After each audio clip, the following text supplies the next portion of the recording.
Good afternoon and welcome everyone. I'm Peter Roff. I'm a contributing editor at Newsweek magazine. I write in the opinion section. I also do columns for the Daily Caller, and I'm syndicated through the cable network. It's a pleasure to be here, moderating again as a transatlantic member media fellow. I think that the work that we do promoting the idea of press freedom and First Amendment values is understood in the United States in particular and in the West generally are an invaluable service to our journalistic colleagues across the world. Some of them do not have the luxury of the liberties that we are protected by, both by law and custom. Today, our topic is responsible journalism in the age of distorted and fake news. And I find it a little bit ironic that I am hosting this panel, considering that when I started my career, I was considered by some of my colleagues to be a fake journalist, because I had made the transition from actively working in the political arena to covering politics, kind of like Terry Bradshaw going from the Pittsburgh Steelers to Fox Sports. He's a lot bigger than I am. I have more hair. It's a challenging endeavor to try to be fair and to be honest. And that responsibility on the news side is even more important than it is on the opinion side, although it exists on the opinion side too, where we cannot be allowed to use the license we have to share our personal thoughts and turn it into an excuse to deceive our readers, our viewers, and our listeners. We're gonna go from my left to my, if you'll forgive the expression, Abderrahim Foukara left. On the panel this afternoon, I'd like each of my panelists to introduce themselves and to tell you what they think is important about themselves and to speak just for a little minute so you'll get to know them. And then my plan is I would like us all to engage in a conversation rather than a stop and go kind of presentation, because I'd much rather play traffic cop than orchestra conductor. I think it's a lot more fun for me, and I think it's a lot more fun for the people who are watching at home and for you that are in the room. And as always, if you have a question, please don't wait till you think we're finished. Put your hand up and we'll call on you. So with that, I'll turn it over to Dustin Siggins to introduce himself. Thanks, Peter. So my name is Dustin Siggins. I'm with Proven Media Solutions. I was a journalist, made the transition to the other side of the table, so I no longer report on fake news. I give the journalists the fake news to report. And so what I want to ask, and I'm not going to get too much into it now, I think we'll probably have an organic conversation in a little bit, is what is the definition of distorted or fake news? The title here says in the age of. If you went back 50 and a half years, some people might say Roe v. Wade was a case that look at what is the definition of life? Is it not a life? Is it women's rights? Is it the baby's rights? How you report on that 50 years ago could have been argued as fake news. We just didn't have social media to tell people how to fight about it. And so I think an important question to tie into this overall panel discussion is, how do you report accurately when people don't agree on terms, but also people don't agree on what something is, which goes back to yellow journalism 150 years ago. So I want to make sure we're also focusing this discussion not just on the last 8 years or social media or AI, but also the overall concept of accuracy in the press. So that's where I'm going to try to focus the conversation. The three people further to my left, both I think politically but also geographically, we'll probably be able to discuss that more in depth, since I'm focusing more on the hack side, and they're on the real journalism side.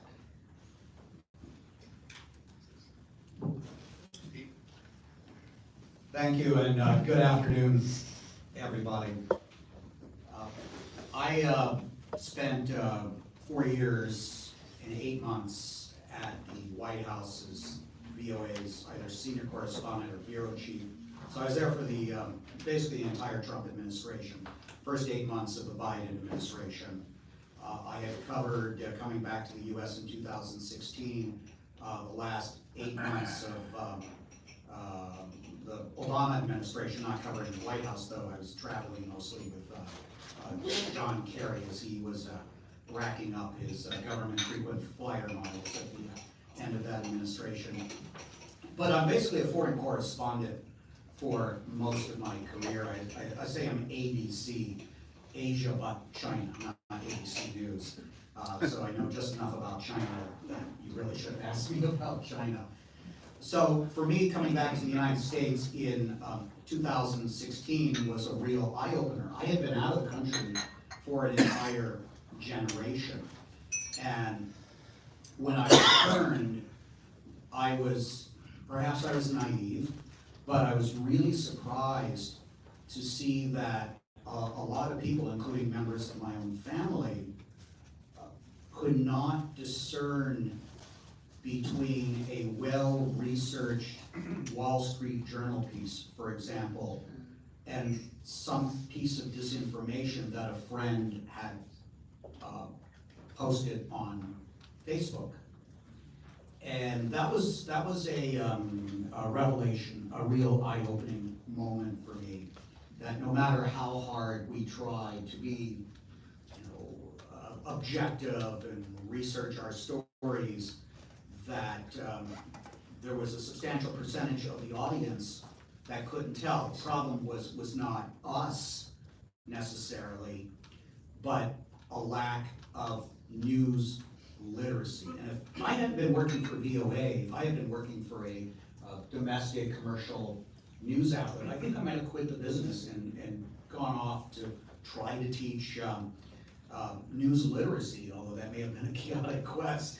But I still feel strongly about that is a significant problem in our society and maybe in other societies as well. And I just, one other comment I'll add. I sort of have disdain now for both the phrases fake news and breaking news. Everything is breaking news, so it's meaningless. And fake news is just an epithet thrown out there for news that people don't like or do not want to confront. And then distortion we can talk about here is much more of a subjective matter, but something legitimate. Kerry? Again, my name is Kerry Picket.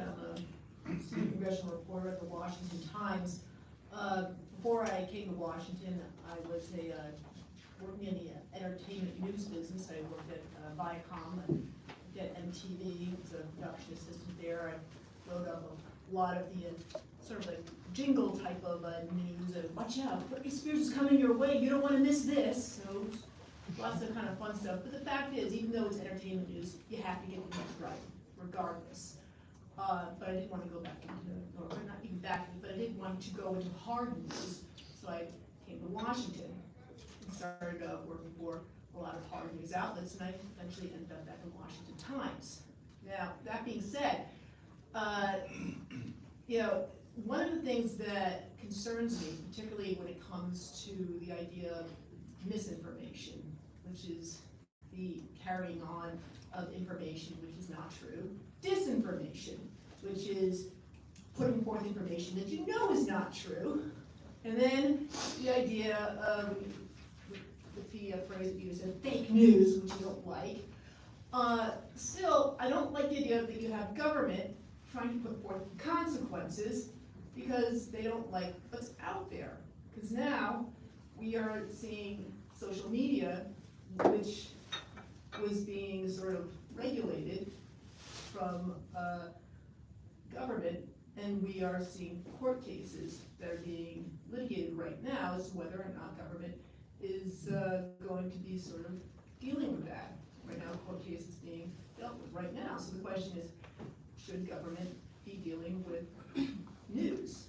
And should the news that they don't like be regulated by them through the social media platforms? That's a question here that has to be dealt with, because can government say, no, sorry, that's fake news, and we don't want it on the media platforms, and we're just going to tell the media platforms, oh, we're just going to bring out Section 230 here, and we're going to end up threatening you with that. That's something that we're probably going to have to talk about here, because government is in a situation that's sort of hanging over our heads with the issue of fake news. Thank you. Good afternoon. Thanks, Peter. Thanks, Sasha. Thanks to you for making me part of this event.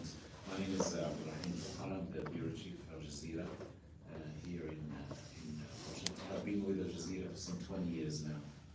And before that, I worked briefly for public radio in Boston and for allafrica.com here in DC.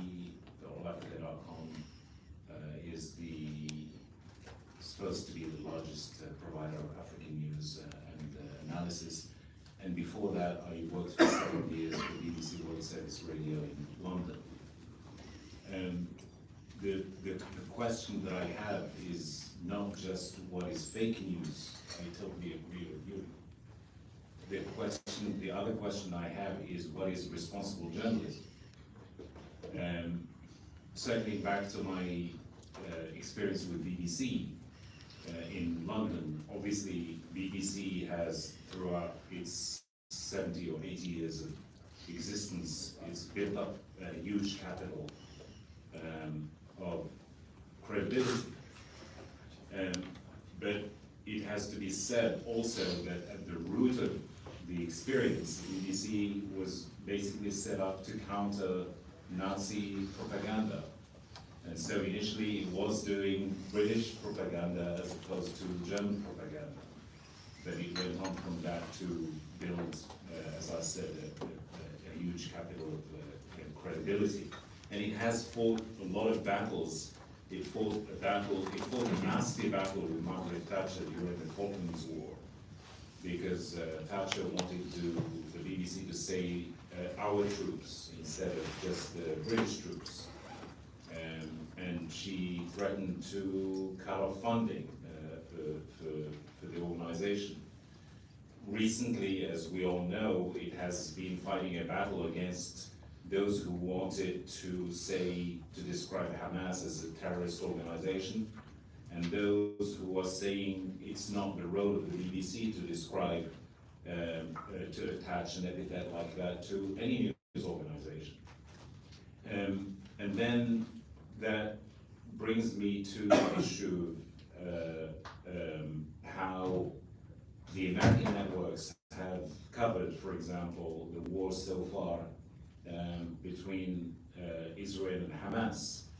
And if you ask a lot of Americans, they'll say that the coverage of CNN and Fox News and MSNBC and so on, that is conventional television, has been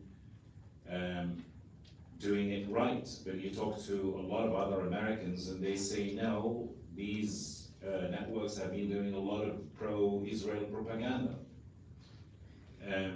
So that leaves the question of what is responsible journalism, who describes a particular type of journalism as responsible or irresponsible. The one thing we know for sure, regardless what you think about conventional television in the US, the one thing we know for sure is that social media, which you talked about as a very important point, social media have proven themselves to be a double-edged sword. On the one hand, again, I circle back to this intense, nasty debate even in the US about what's going on between Israel and Hamas. There's obviously a lot of propagandizing on social media. There's a lot of fake news, there's a lot of fake pictures, there's a lot of, for both sides. But there's also a large segment of Americans, particularly young Americans, from different backgrounds, whether they're Arab, Jewish, African American, or otherwise, who are increasingly saying that they are finding out more about the Middle East, not from responsible American television, but from social media. And so those are the two basic premises that I wanted to put forth.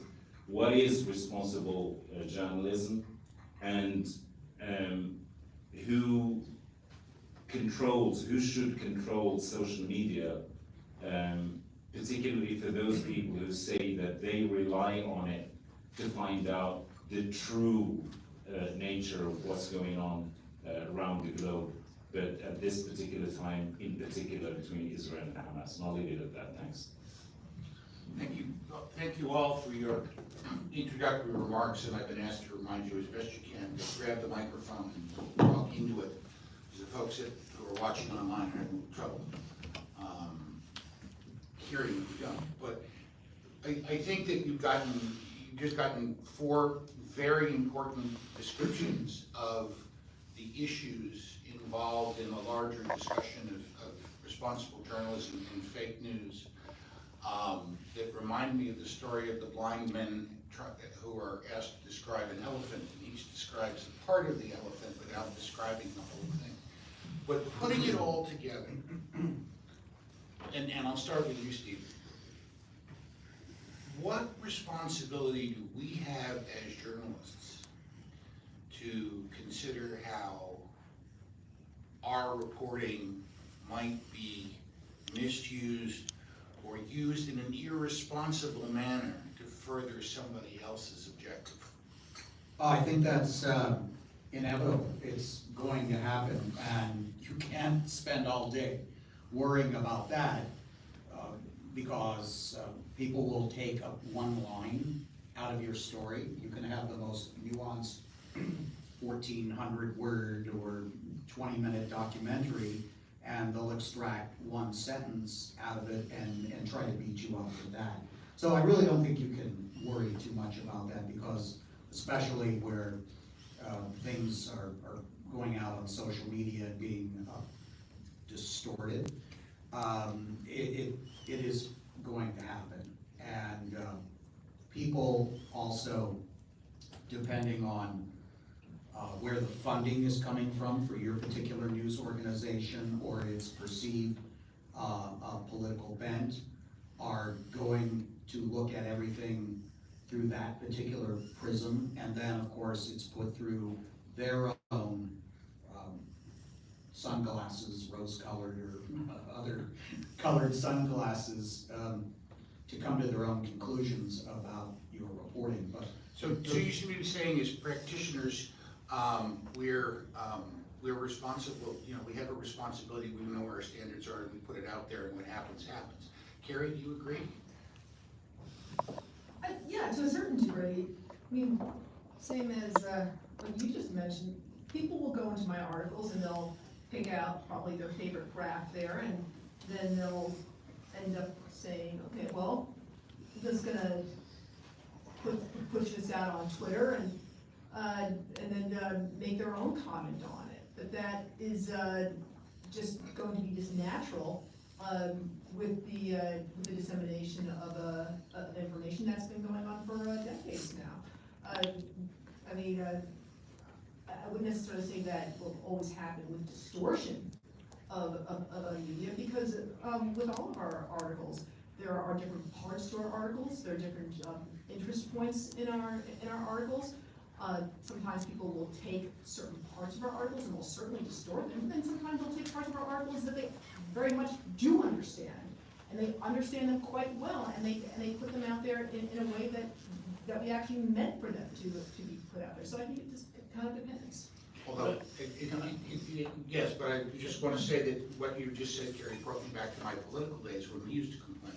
The reporters and camera crews would come in and talk to you for an hour and a half and they'd use 30 seconds. So I think that the same thing that you're talking about in terms of how our product gets used, that we are ourselves vulnerable to that kind of criticism, that we cherry pick sometimes in an effort to drive a story. And sometimes I will say, as an opinion writer, sometimes I recognize that I'm doing that, sometimes I don't. You know, we are human beings and we're capable of making mistakes, but again, I have the luxury of being in the opinion section, and if I write something that I believe to be true and can defend, I'm okay with it.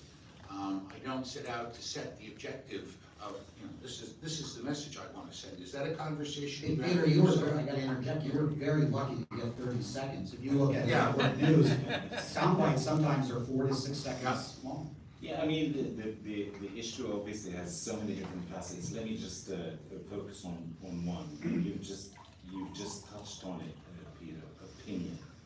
I mean, unfortunately, I don't know, let me not be judgmental, fortunately or unfortunately, but we live in an age where traditional journalism, which was basically guided by clear principles of what you should do, what you should say, and how you should say it, and what even your body language on television should be like.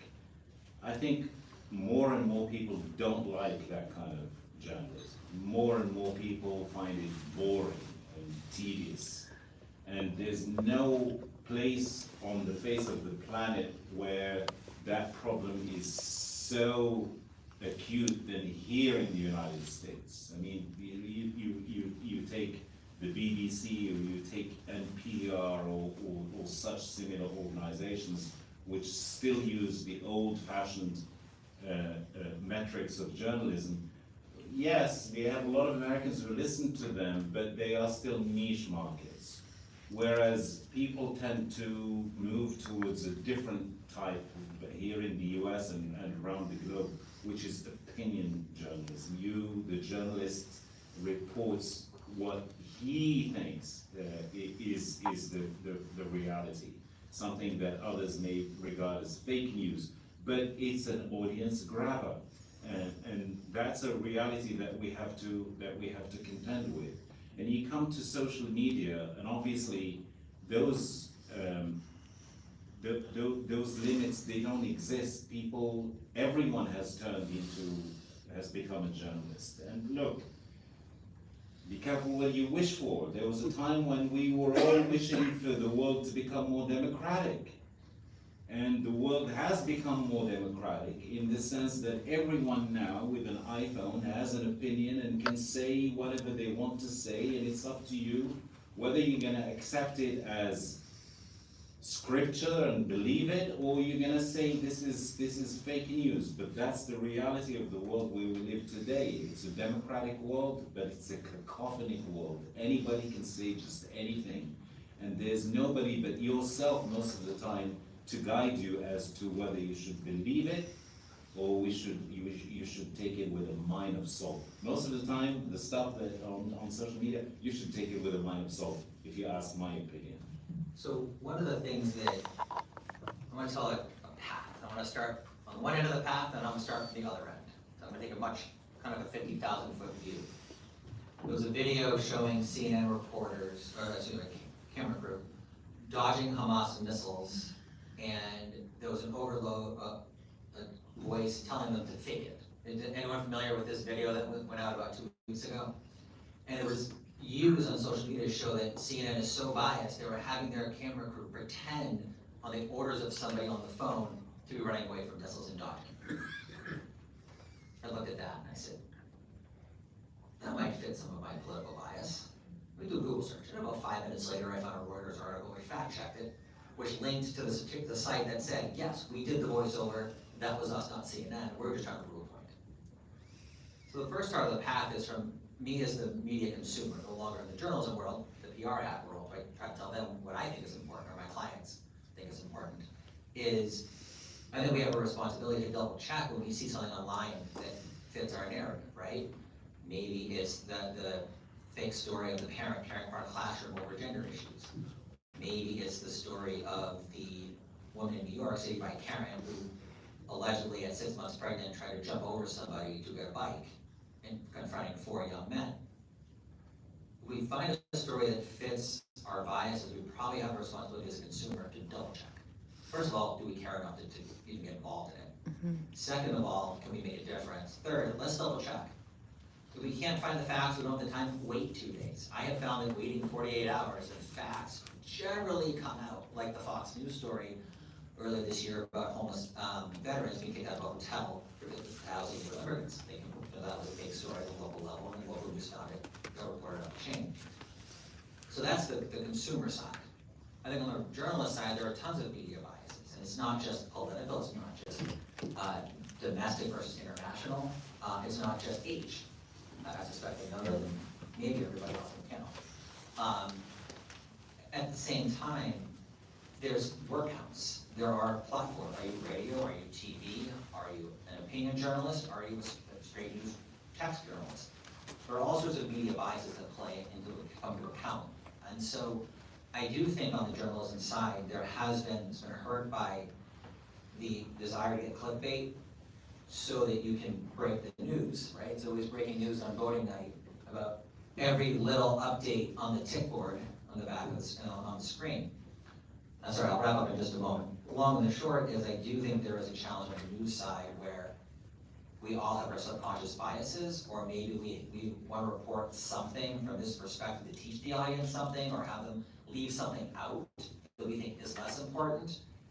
And I think we just have to be really careful not to let the concerns, like you said, about is it really going to matter when everyone's moving so quickly? I think journalists still have a basic duty to put those facts out there, even if they're not sexy, even if they are going to get ignored today, because they build that credibility when everyone else flames out.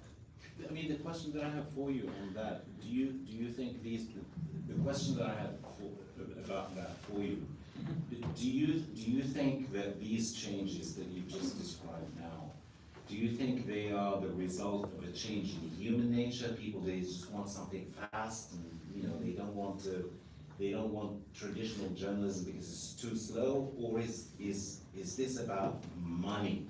You have to do the kind of journalism, whether on TV or in social media, that actually gets you money. That's the bottom line. I think it's probably 3 factors, though if anyone wants to call it 4 or 1, I'm not going to have a hard opinion on that one. I think it's 3 factors. One is human nature is human nature, right? And it's well known whether it's on anything that is addictive, social media, right? It gets you outraged. You're going to share it more. Or if you're really happy about it, fits your bias, and you think it's good, you're going to share it more. So I think part of it is just human nature being exacerbated or exposed through social media. Therefore, I think journalism has changed in response to that, the financial incentives. And there was a third point, but I skipped my head, so I'll come back to it later. Well, we have a question in the audience here. Yes. Right Can down you there. hear me well? I can, but unfortunately the folks at home can't, so Yes. let's get you a microphone. Yes. Hi everyone. Sorry for interrupting, but No, please do, but just tell us who you are. Yes, my name is Olena Michuk. I'm a freelance journalist from Ukraine. And actually, I have like a question. When war came to my country, I saw that a lot of my people of my country were sharing fake news through social media. Because there was like four weeks from a month of the war, and people do not know whom to believe. And when we are talking about responsible journalism, and when we are talking that we journalists should be responsible for everything we are sharing to our auditory, do we think about is our auditory as knowledge enough about fake news, and do they understand how to be aware from fake news? Thank you. Who'd like to give that a shot? I'm happy to comment just very quickly. I don't think that's your responsibility as a journalist. I think your responsibility is to tell the story the way you think it needs to be told. If you're in business today, you can't worry about offending everybody. Find your audience, focus on them. Some people are going to attack you, gotta ignore them. And I think that just like I think Kerry said, some people are going to pull your article out of context, and it's not your job to worry about it. So in response to your question, I think journalists just do your job, how you think it needs to be done, go right down the middle if you can, and let the chips fall where they may as best you can. and let other people who are also have influential voices, maybe yourself if you're a guest on a show or something, provide that greater context to the social media world. Yeah, I was like, similar to what you said, once again, you do your work, you show your sources, as far as what you can show as far as sources are concerned, and what you can back up. People are gonna criticize you, people are always gonna criticize you, yeah. No matter how much people will even may accuse you of fake news, because people don't like what you are reporting. That being said, something I do wanna just mention here, as far as what has changed, is, you know, in the last 10 years or so, because you mentioned the fact that everyone's a journalist now, we all have one of these, yeah. Back in 2010, that was the mantra, remember? I mean, I recall Andrew Breitbart used to go around, you know, saying, we all are journalists now, we all have iPhones and so on and so forth. But I do think though, what, you know, people would say, hey, I was a citizen journalist, so on and so forth. What really did differentiate a journalist from someone who had an iPhone, be a citizen journalist, the fact that people who work for news organizations was that if you messed up, your job was at stake, okay? Or you get reprimanded, or you got a black mark there with your editor, and your job was on the line, okay? And you know, someone who had a phone who went around in someone's face, and even if they got like a really good story, even from like an iPhone and so on and so forth, and go viral, would go on to one of the news networks and, whoa, citizen journalist, wow, did a great job, and so on and so forth. Maybe they did another story and it fell flat because, but what was the consequences? Nothing really, other than some like pride. You just made a very good point, Kerry, in that, yes, everybody had an iPhone, but the difference is that not everybody had an editor. And an editor helps you shape the story and holds you accountability. And we live in a world in which people are trying to escape accountability for what they do. Exactly. And part of that is fake news. I was lucky, Sean Waterman, who hosted the previous panel on generative AI, was my first editor at UPI and taught me a number of valuable lessons, and one of which was, if somebody's not mad at you for what you're writing, you're not doing a very good job. Exactly, exactly. So now, here we are, you know, over a decade later, you know, from the cry of everyone's a journalist, it's, well, gee, how can we hold people who go around saying everyone's a journalist accountable? And that is sort of the idea now of, well, we have to punish these people, and that goes back to what I was originally saying. Now it's the, oh, government has to hold these people accountable.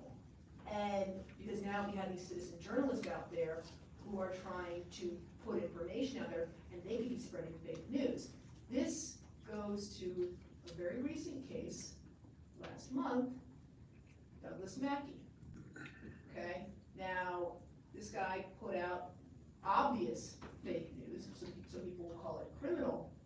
What he did, it was criminal, as far as DOJ said, because he put out a meme on Twitter saying that you can vote for Hillary Clinton through like texting, I believe it was, and he ended up getting sentenced to like, what was it, 5 months or so?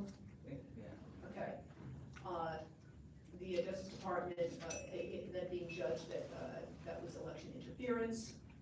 Now, on one side, some people say that was a First Amendment right that he had, and that's horrible. The other side, some people will end up saying, wait, hold on a second here. What you know, that's complete election interference, that's criminal, so on and so forth. But you see, that's like, once again, 10 years later from where's accountability to the citizen journalist. But you know, the issue of accountability, like you said, Peter, like you said, you know, in the old times, or even today, in conventional media, you do have an editor who basically, you know, tells the stories in terms of their strength and credibility. Problem is that there's a whole segment of the population that is no longer in that sphere, that is in the social media sphere. And unfortunately, and this is the real menace as far as I'm concerned, in the world of social media. It's not the good things that you say that grab people's attention. It's the bad things. And the step further from that, people know that that's the case, and they deliberately write wrong things so that they get as many views as possible. And that's the challenge that we are facing today. I want to ask you a question on that, sir. You mentioned in your opening remarks, Israel-Hamas war, right? This young woman mentioned a war in Ukraine. I was always in the online journalism world. I never worked for one of the traditional institutions. Where do you think the line is drawn between an editor who says, we need to teach the Americans something because we think they're, maybe I heard you say in your opening remarks, maybe some of these are too pro-Israel, and some outlets maybe too pro-Israel. We need to teach them something at Al Jazeera that they don't already know. And maybe that makes you look pro-Palestinian, pro-Hamas. Or on the flip side, do we fact check something that was claimed in the early part, like the Snake Island soldiers who told the big ship to go take a hike, shall we say, to use geoprograded language. Allegedly they were killed, turned out they were captured, right? So, but do we report that in the favorable way because we think Ukraine is a victim of Russian aggression? Where's the line for you on this sort of reporting? Yeah, it really is difficult to demarcate with a clear line those two worlds. It really is difficult to demarcate those two worlds with a clear line. You know, the problem is much more subjective, much more complicated than that. A large part of it depends on who the listener is. I'll give you an example. When I worked for public radio in Boston had a co-production with the BBC World Service, but it catered to an American audience. It didn't broadcast outside the US. And I remember from that time, many times we did stories about Israel-Palestine. And we did them in a way which we and our editors thought were well balanced. The balance was very carefully thought out. And the shock and the surprise was when we got listeners' mail, both Jews and Arabs listening to that show. Both are angry that we put the same, the two parties, the Israelis and the Palestinians, they would say, how dare you put the Israelis and the Palestinians in the same moral balance, depending on whether the writer is Jewish or Palestinian. So obviously, these are very, very thorny issues, and as I said, sometimes the judgment can be subjective, you know, changing from one editor to another. That line could change from one editor to another, even within the same news outlet.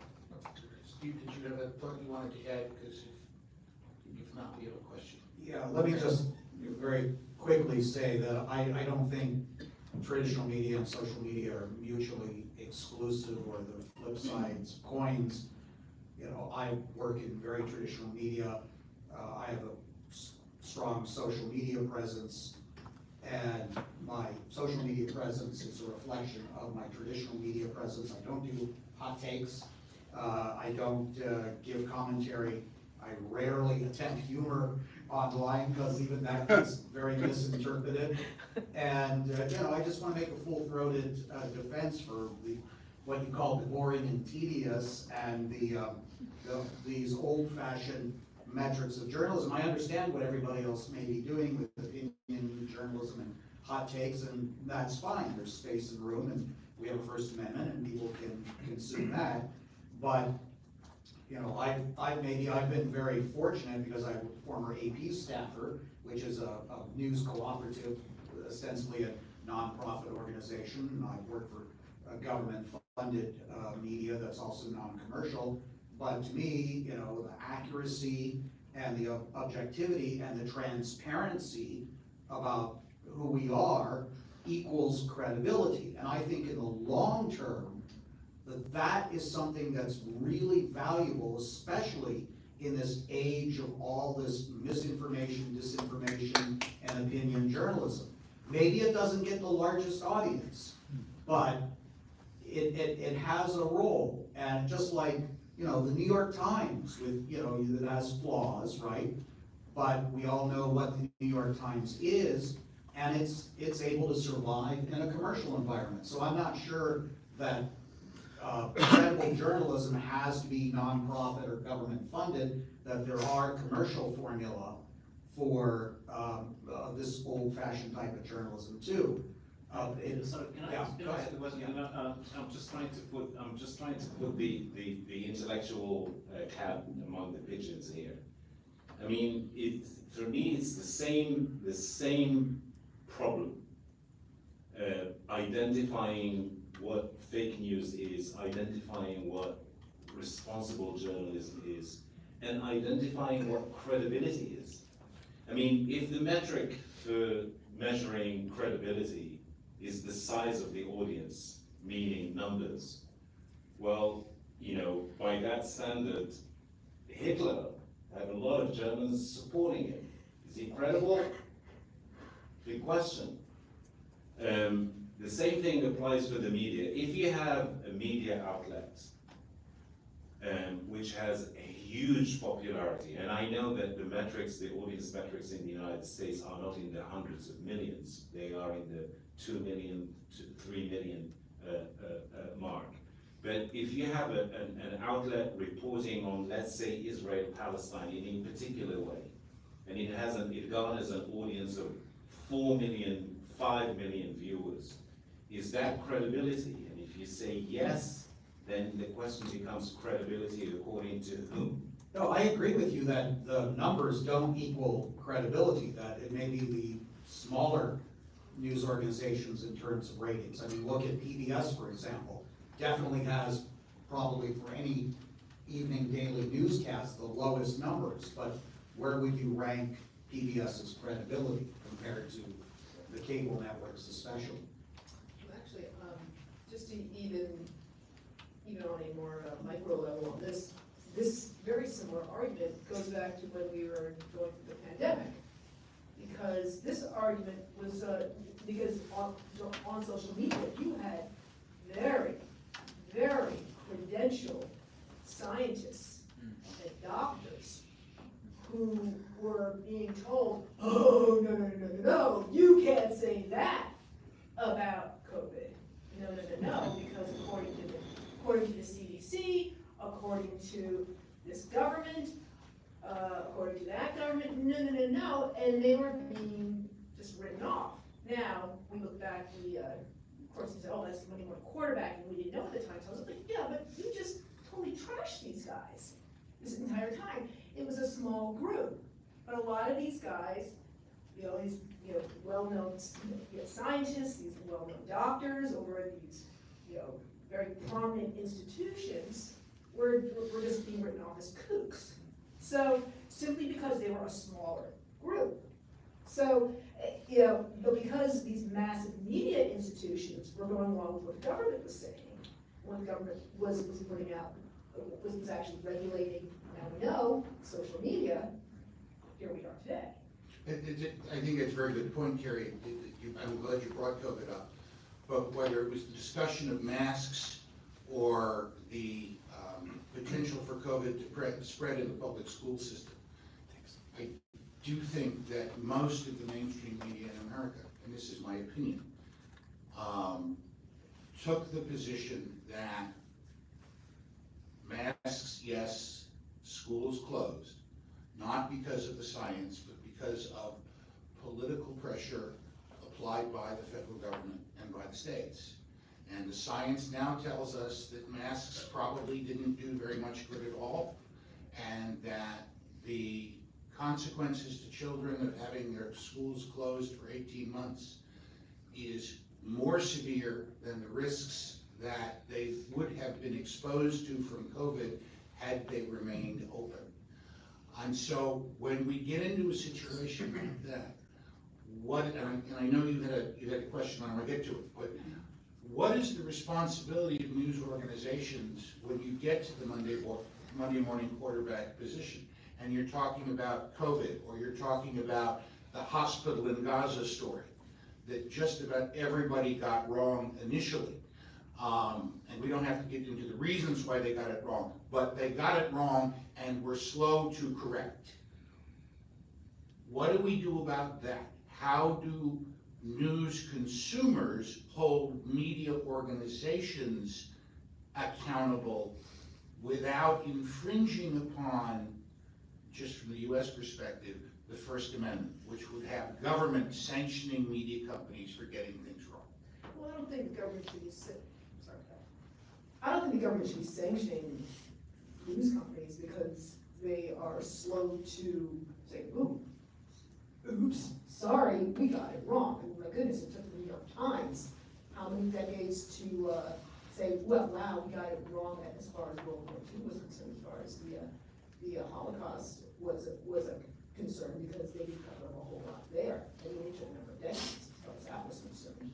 But that being, but they finally did.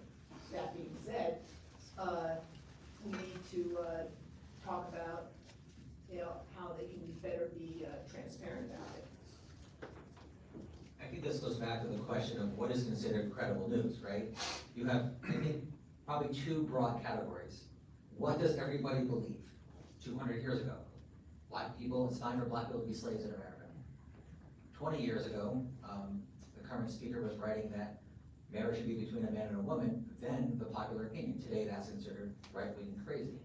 So you have the popular opinion credibility point, and then you have, I think what we're all trying to discuss here is the accurate reporting, investigative journalism type, and straight down the middle, straight news credibility. So to Kerry's point, I do tend to think that I think the journalists should resist, the government control in that way, or government pressure. I've never been in that role, so I can't speak to how I would respond to that kind of pressure, especially during a time like a COVID pandemic. But it does strike me that diving more deeply into, and I was never an investigative journalist. I tried it a few times, and didn't fit my personality, part of why I got into PR, 800 words versus 8,000. But at the same time, there was a study I covered once. It was on the effects of contraception on women. And the outlet I worked for, Catholic outlet, they basically covered the study. And I interviewed the woman who did the study. And it turns out the contraception that affected women the most negatively is of a specific type that is rarely used by women. So my job as a journalist, yes, was to, the headline from my editor was about this could hurt women. But the article dove into the interview and the reality of the study. So I do think that one of the failings in COVID was the question of what is the credibility of this study? What is the credibility of this person? Are they stepping outside of their lane? Are they not? If they are outside of their lane, why is that credible or not? So I think that was missed during COVID. But I think one single answer to the question that you've raised now, I think it harks back to personal choice and responsibility. I mean, in the case of COVID, we all remember that there were American TV networks that were basically banning for the wearing of the mask and for the vaccine. And there were others who were completely against that. And if you're a viewer, you're sitting, you're watching CNN and Fox News, then should I do it or should I not do it? Where do I go? And ultimately it becomes your personal decision to go with the CNN factor, in that case, or the Fox News factor. You're gonna have to bear the consequences ultimately of your choice. There are a lot of people who were, back then, they were saying Fox News, for example, is not engaged in responsible journalism, so I will shun what it was telling me about COVID. There were others who were saying the CNNs of America should be shunned because of their reporting, their irresponsible reporting on COVID. But you cannot prove, the problem you cannot prove a negative. The government told us at that time that we should wear masks, right? Many of us felt that we could not afford, and obviously whatever Donald Trump or others said, they were echoed throughout CNN, Fox. Many of us felt that we could not afford to wait to see if the situation is actually otherwise. I'm pressed for time. I have this menace called virus. The government is telling me to wear a mask. I'm gonna wear a mask and see what happens. Now in hindsight, a lot of people are concluding, well, that was actually the responsible thing to do. But there were others also who were saying, like the example that Peter gave, my kids wasted a whole year of schooling because of a stupid decision made by the government and echoed through CNN, for example, through its irresponsible journalism. So, long story short, for me, what I'm saying is that ultimately it boils down to your personal choice and bearing the consequences of it. But at the same time, Generally, Dustin, I'm sorry, as much as I'm enjoying this interchange, this gentleman has been waiting very patiently to ask a question, and I want to give him an opportunity to do that. Thank you guys very much. It's been an incredibly engaging. You are? Oh, I'm Samson Boyer. I work for Dutco GR. This has been an incredibly interesting conversation, and I appreciate all of your time. I'm very concerned with the state of fake news in media, and I'm particularly concerned with how on social media especially, but also in old forms of media, it seems that the profit motive and the privatization of media has really been a disruptive factor and has increased and heightened the amount of fake news there is. We all know that if you publish something that might not be true, but gets people to click and creates that rage on social media, you'll get more views and hence the company makes more profit. So I'm curious, how has the privatization and for-profit model, in your view, affected the reliability of our news media? Thank you. Thank you. Sorry, that's an excellent question, and we'll go back, because I would throw that to you anyway, so you get to make the point you were going to make, and you can address the point that he's making.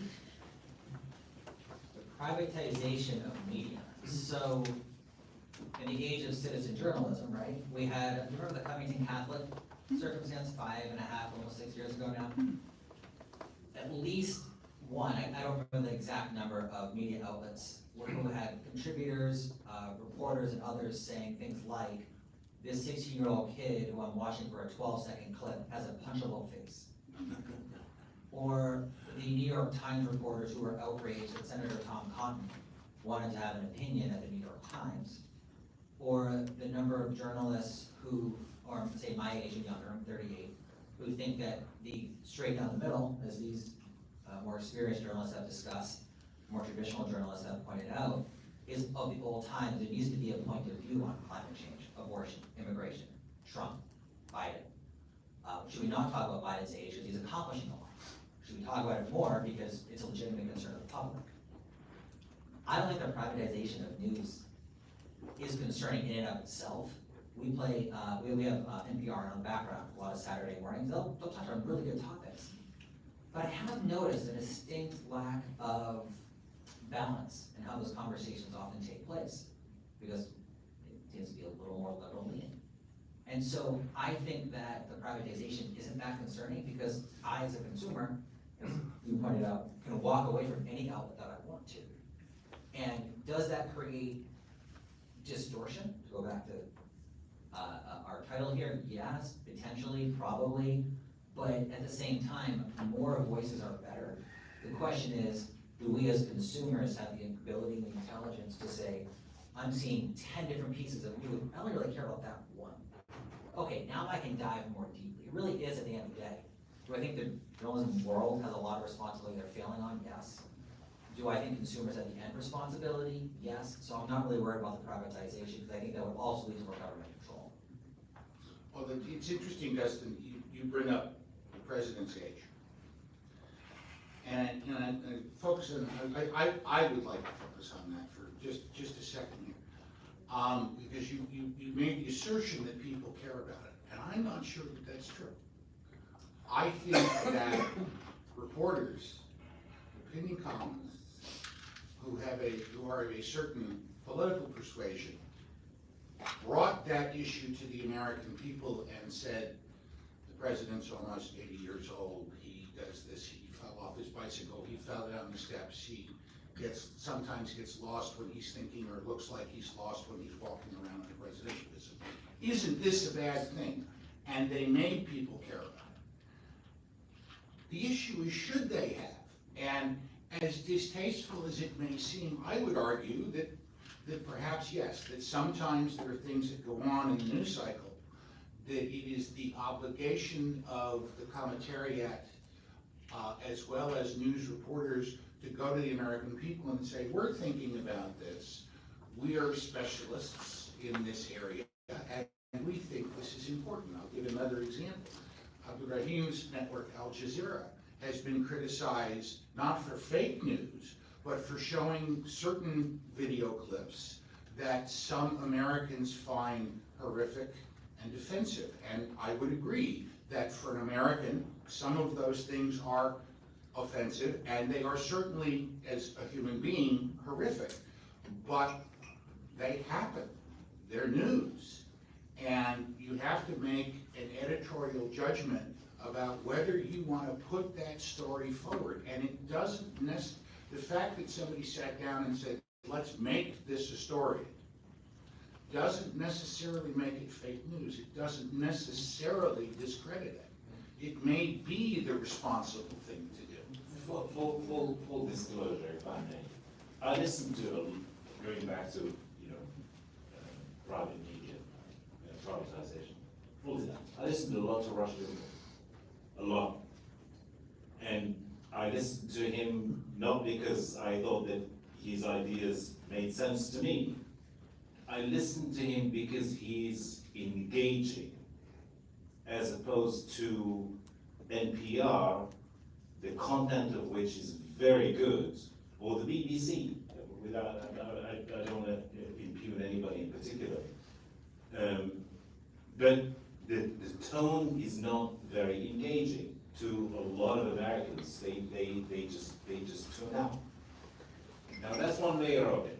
Private radio has that engaging tone to it, and it brings viewers and it brings money and the rest of it.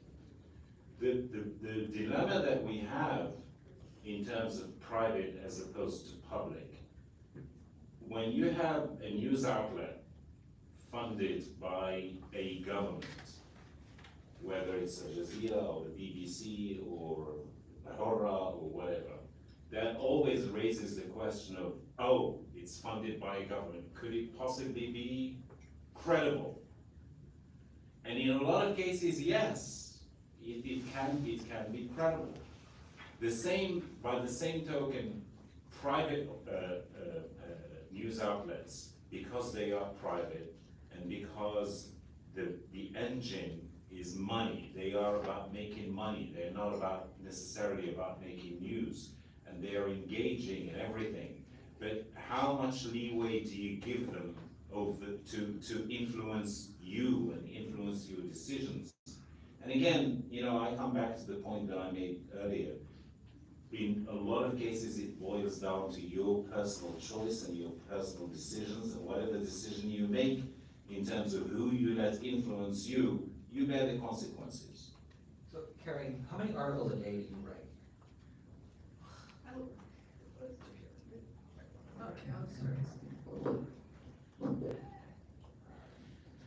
I love it when people ask me this question because, but it depends. Some days I can write up to 3 to 5 pieces. No, hold on a second. I see the look on your face. You're like, whoa! But other days I may write 1. Some days I may write 0. So because it depends. Because some days, I could be, I might grab about 3 or 5 press releases, and then I just go, bam, wow, awesome.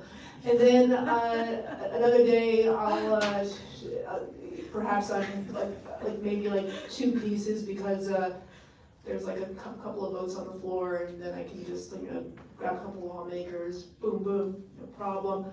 Then I end up like today, I'm going to be talking to a person. It's going to be like a long form thing.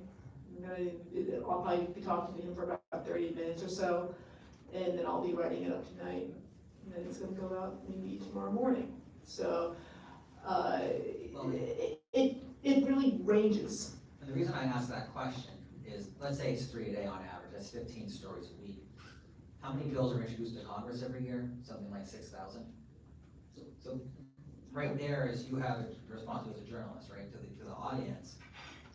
It's just 15 stories, we can't possibly cover 6,000 bills or however many hundreds of committee hearings. And, you know, Steve, you're VOAs in how many different languages? Including English and learning English, 48 at present. And so again, to the question of the responsibility of journalists, how can you possibly cover, as an organization, everything that happens in all of those languages? And that's a question that often gets ignored in the social media storm, is yes, you're gonna have to make, as you said, responsible choices. The editor is going to be involved in that process. I think that's a lack of consumer education on, wow, there are, you know, how many of us know that the invasion of Armenia that was at risk, that Politico reported on 3 weeks ago? I practically missed it. Because it's less important than Russia, Ukraine, Israel, Hamas. I'm not a foreign affairs person. It's a big story at VOA. But it's a big story. Yeah, but I'll just hear it. And so I do think that a lot of times, the American consumer gets so caught up in a punchable face, or claims about this and claims about that, and what did Trump say today, what did Biden mess up on today? We miss those big stories. They're really important stories around the world and even domestically, but we get so caught up in what feels and looks good to us.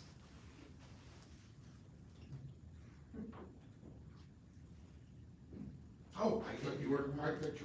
All right, well, we talked around, we talked a lot about responsibility, and we talked a lot about misunderstanding and inaccuracies, but, you know, the elephant in the room is the stories that have dominated the media cycle here in the United States for the last 9 years, that were wholly without merit, but drove public policy conversations.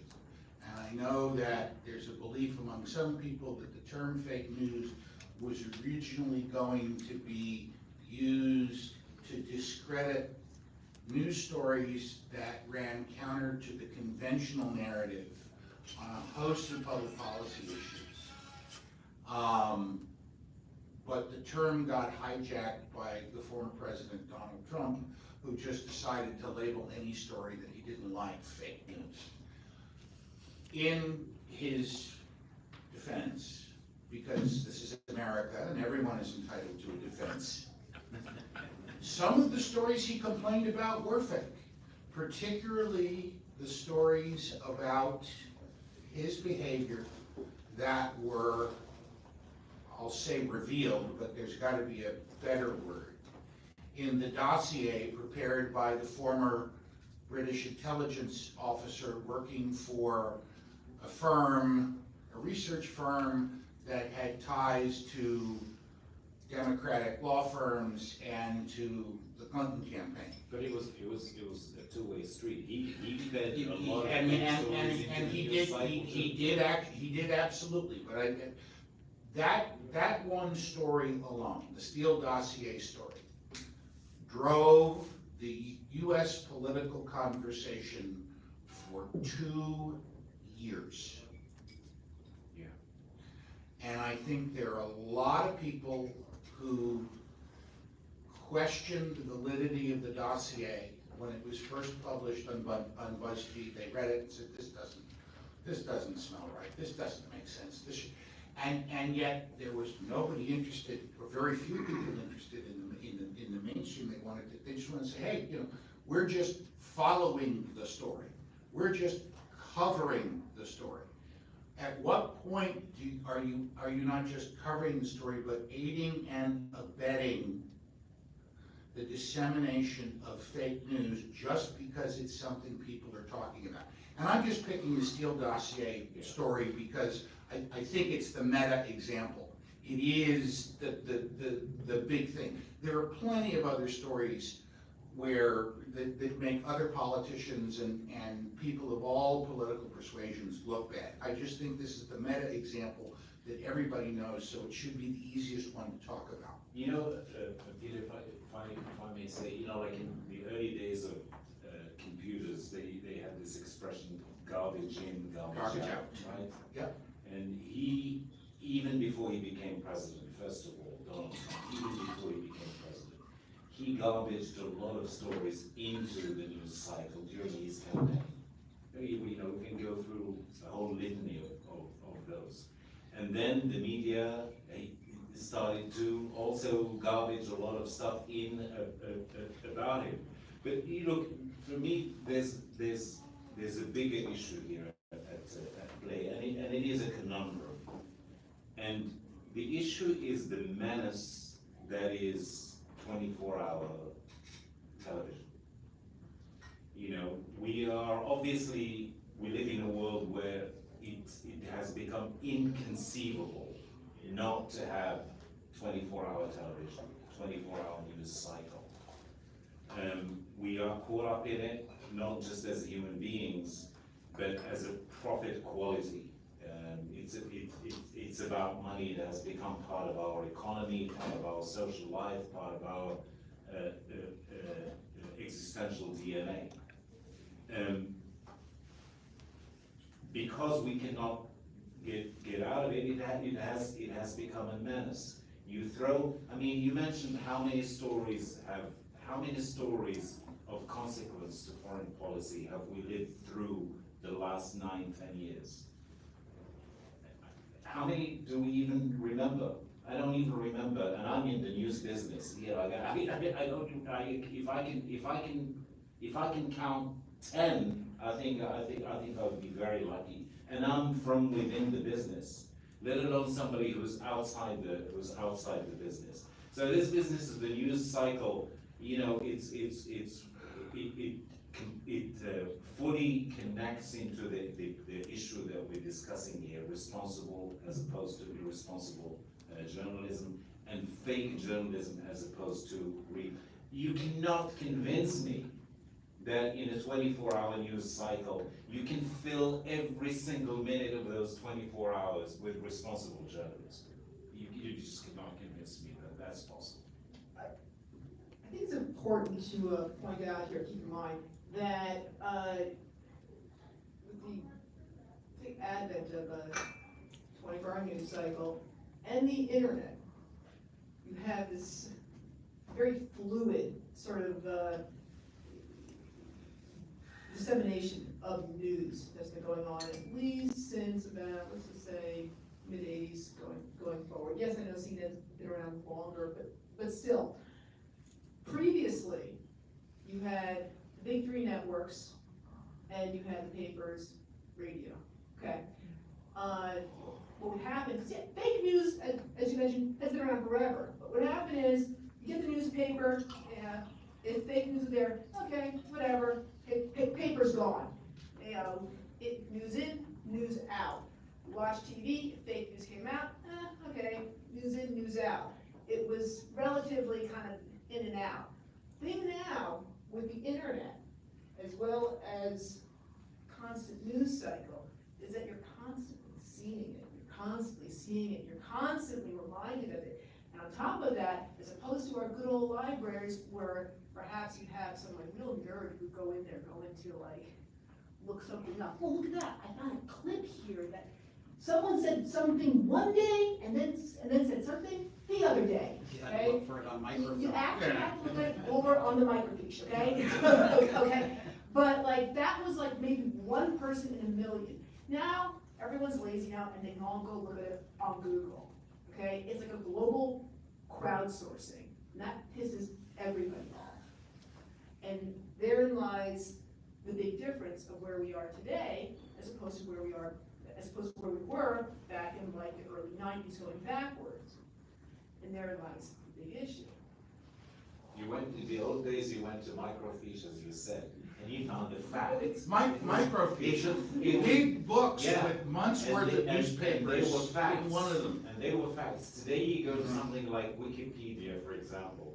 how reliable is Google? Like, anybody can write anything about anything. You type something into a search engine and go with the first thing that comes up. Hence media literacy. And I was gonna say that.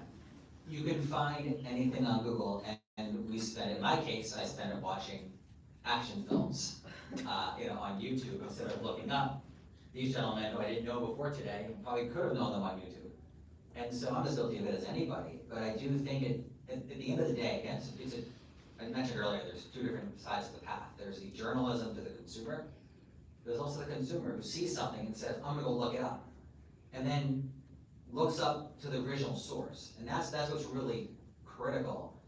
What do you care about? Can you impact it? Why do you care about it? Then let's go either wait a couple of days and look at this news cycle again on this particular matter, or go to the original source. It doesn't have to be a library anymore, it's Google. Which I think is beneficial, but how do I pronounce your name again, sir? Abderrahim. What he said? Abderrahim. Yeah. I'm sorry. But as you pointed out, it is very much the case that when you try to do that, it's hard to get there. It's hard to get there today, get past the noise. Yes. Steve, let me ask you, does confirmation bias play a role in dissemination of fake news, in your opinion? And if it does, what do we do about it? Yeah, I use that phrase a lot to explain why people are behaving as they are online, especially with Facebook. And I would hazard to say I don't have any scientific data to back this up, but my guess is that there's a percentage of people who maybe really don't care whether it's true or not. They just want to have their views validated and share that with other people. This is outside my professional area. I'm a journalist, I'm not a psychologist or a sociologist, but my impression, yes, it's quite huge that confirmation bias plays a very big role in this now. And Dustin, is that something that outside actors can manipulate to for monetary benefit? And do that? Yes and yes, because if you get 1 billion clicks to something that isn't true, then you make money off of it, and you're seen as credible. We talked earlier about the different types of credibility. People believing you in the actual facts. Yeah. You mentioned Hitler, and a lot of people believed him. Yeah. That created credibility for him with a lot of people. Yes. What's Andy Warhol, when he talked about fame, how much? 15 minutes of fame. But if he lived in the time of the iPhone, I mean, now we can have 24 hours of fame if we wanted to. We can be constantly dishing out stuff, regardless whether it's true or not, because we want to be famous. But on the flip side too, as you said, you're in the business and you can think of 10 stories in the last decade on foreign affairs. At the end of the day, you might be famous for 24 hours and you are probably forgotten. Well, that's an interesting point. Somebody told me the difference between having ADHD as an adult and a child is that when you're a child, you can't pay attention to anything. When you're an adult, you can't stand it when people aren't paying attention to you. And I think that does drive a lot of the conversation. And I also think that I would say, having covered politics in Washington now for a long time, that I've seen politicians deliberately leak misleading or obviously dishonest information to drive stories.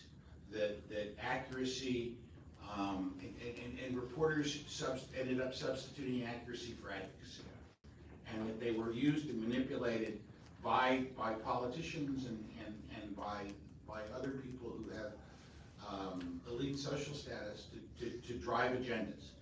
And that I think we would all agree, and if you don't agree with me, please say so, that we have that responsibility as journalists to question our stories, to question everything, even the things that come from trusted sources, because we are vulnerable to manipulation. And it is the responsible thing to do because we are gatekeepers, and in that sense, I think that at least in the Western media tradition, we're not allowed to just put things out there, coming full circle to where we started. We're not allowed to just put things out there and say, well, I just report.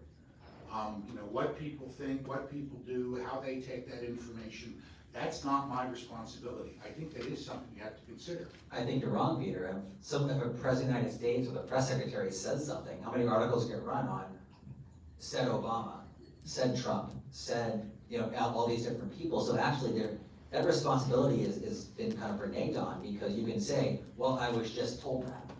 I get dinged on, or when I was more active on Twitter, I get dinged a lot because I would be in the Oval Office as a poll reporter, and I'm putting out a quote of what the president said, okay? Whatever party that president was from. And I would get criticized for putting out that tweet and not putting the comment in context, because obviously the president was lying, according to other people. We say journalism is the first draft of history. Well, in a lot of cases, reporting on social media is the first draft of journalism. And I would tell people, these are not news stories. It is accurate. This is a direct quote of what the president just said. If it's significant, it will be put into context in a news story. For us, journalists here in DC, we obviously have the privilege, especially those who cover politics, we have the privilege of being up close. We cover the White House, the Congress, places where politicians make decisions. That's a huge privilege. But we also run the risk of getting too close to the source of the privilege. And to what you were saying earlier, just think about what the New York Times did in the run-up to the invasion of Iraq in 2003. What's her name? The famous New York Times correspondent, Judith Miller, who basically became a paste and copy correspondent for what the Bush administration was trying to do in Iraq. We don't all have to be like that, and obviously not every journalist in DC has that. There are really outstanding examples of real investigative journalism of one format or another, but the risk for us all is obviously there. These, you bring up an excellent point, these, the coziness or the cover-ups here in Washington are nothing new. I was doing research for a book that's going to be published next year that delves into reporting presidents going all the way back. You can give it a plug if you want. Behind the White House curtain. It comes out in June. You can pre-order now. Yeah, QR code. By the way, George Washington's second term, he was just really having fits because he was being beaten up by the media so badly. But Roosevelt in a wheelchair, no photographs of that came out. JFK, you can argue whether his womanizing affected his presidency, but he had very serious health problems. And we made fun of, during the Trump era, the medical reports that were coming out of the White House. If you saw the list of prescription drugs that JFK was using and abusing as president, I wonder if A, he would have got elected to a second term, or would he have lived through a second term? So this is nothing new in Washington. Which also leads back to the point of distorted journalism is not today's age unless we're gonna go back a really long time. Can I just ask a Yes, question? please, stand up, tell us who you are, and I will, okay, we'll get you the microphone so the folks can hear you at home. Hold it like a lollipop or an ice cream cone, so it's close to your mouth. Like a lollipop. And open my mouth. Okay, my name is Langipoima Sherelle Jackson. I'm the Global Climate Collaborations Editor for AP. But I'm originally from Samoa in the South Pacific, so most of my journalism has taken place in the Global South. in which I make this And observation. you're one of our award winners, and we want to prematurely Thank you. congratulate you on that. Thank you. But very interesting to hear the different perspectives, and I definitely see why you switched to PR, because you like to talk. But I really appreciate the different perspectives here, and I think what I wanted to share is I only migrated to the US 3 years ago. So my primary way I received news about the US was, CNN, BBC, and some Google News articles here and there, but through social media. And this was, so when I left Samoa, this was like height of Trump era, right?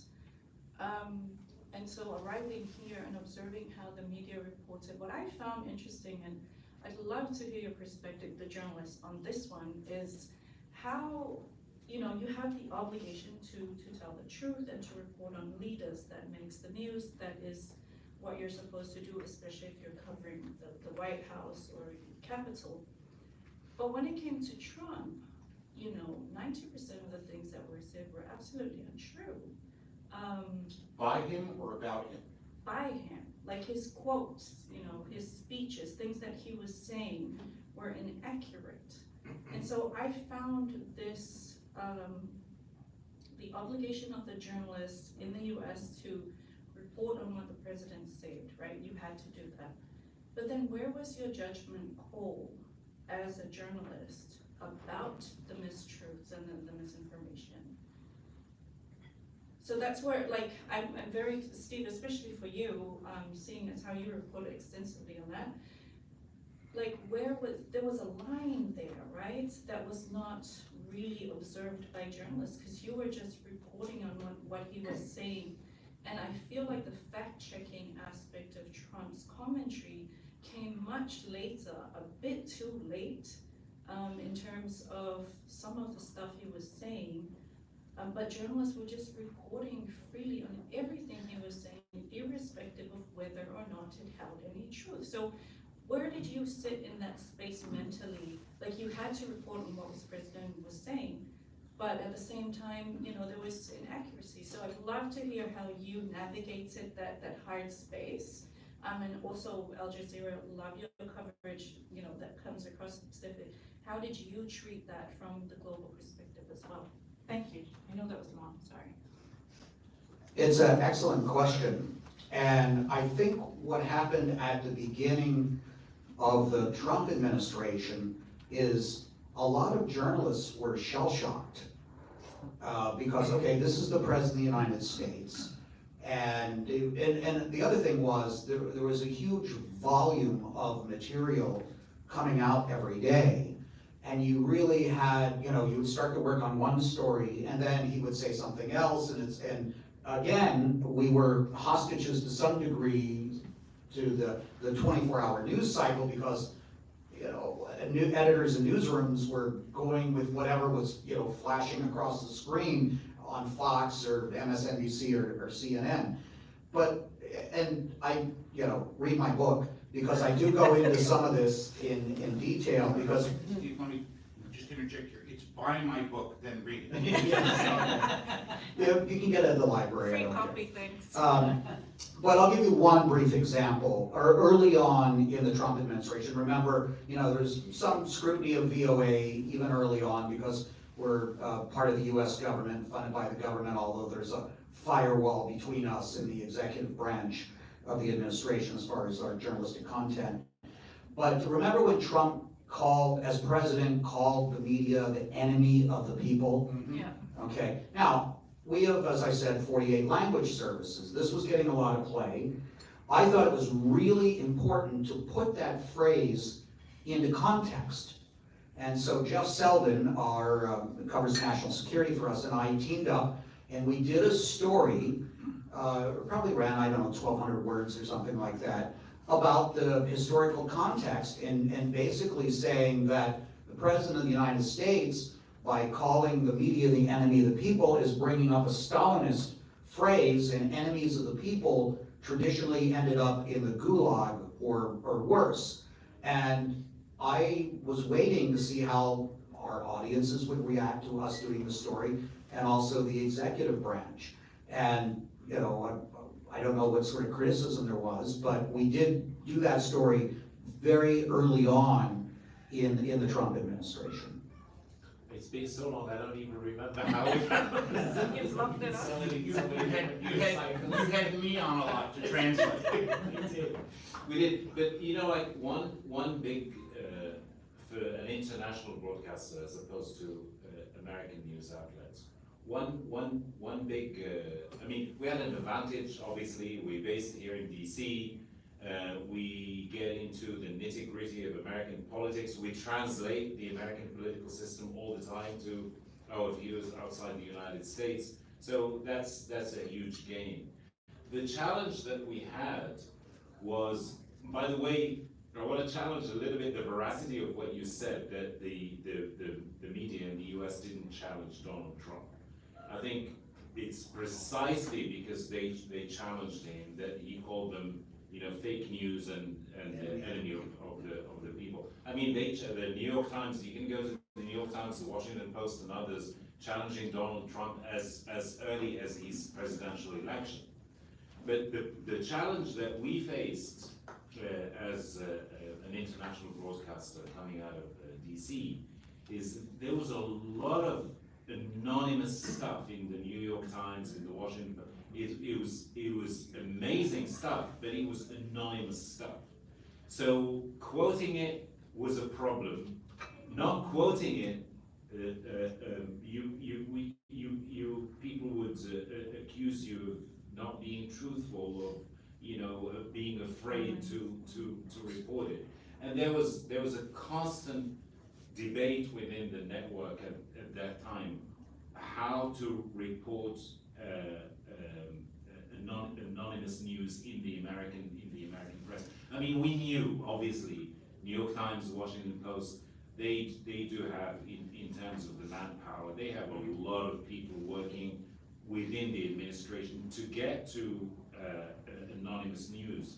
We didn't always have our own people getting those anonymous scoops. So that was just one example of the challenge that we had from that time. The rest, I don't remember. That also, though, and I'm glad you brought that up, was a major problem. Even though I am largely in the opinion space, I, with very few exceptions, will not quote somebody if they are not willing to go on the record.